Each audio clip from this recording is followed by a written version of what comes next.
माजी आमदार स्वर्गीय चंद्रकांत जाधव यांनी केलेली विकास कामं आणि सर्व घटकांना सहाय्य करण्याची भूमिका तसंच शिवसेना उपनेत्या माजी आमदार जयश्री जाधव यांच्या निधीतून झालेल्या कामांमुळे शिवसेनेचे उमेदवार सत्यजित जाधव यांना वाढता जनाधार दिसतोय। प्रभाग क्रमांक 11 मधील नागरिक, तालीम संस्था आणि मंडळांनी सत्यजित जाधव यांना पाठबळ दिले।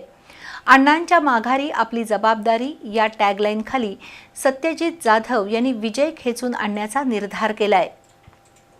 उद्योग क्षेत्रात नवनवीन कल्पना राबवत चंद्रकांत जाधव यांनी सामाजिक क्षेत्रात भरीव कामगिरी केली आहे।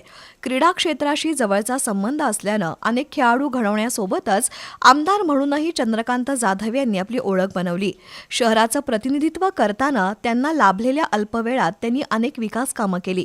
त्यांच्यानंतर जयश्री जाधव यांना नागरिकांनी आमदारपदी निवडून दिलं। त्यांनीही अनेक विकास कामं करून जनतेचा विश्वास सार्थ ठरवला। त्यानंतर उपमुख्यमंत्री एकनाथ शिंदे यांनी त्यांच्यावर शिवसेना पक्षाची जबाबदारी टाकली। शिवसेना उपनेत्या म्हणून काम करणाऱ्या जयश्री जाधव यांचे सुपुत्र सत्यजित जाधव यांना शिवसेनेनं उमेदवारी दिली आहे। गेल्या 15 दिवसांपासून ते प्रभागातील प्रत्येक मतदाराच्या संपर्कात आहेत। वैयक्तिक भेटी, प्रचार सभा, प्रचार रॅली, पदयात्रा, सोशल मीडिया या माध्यमातून ते मतदारांशी संवाद साधतायत।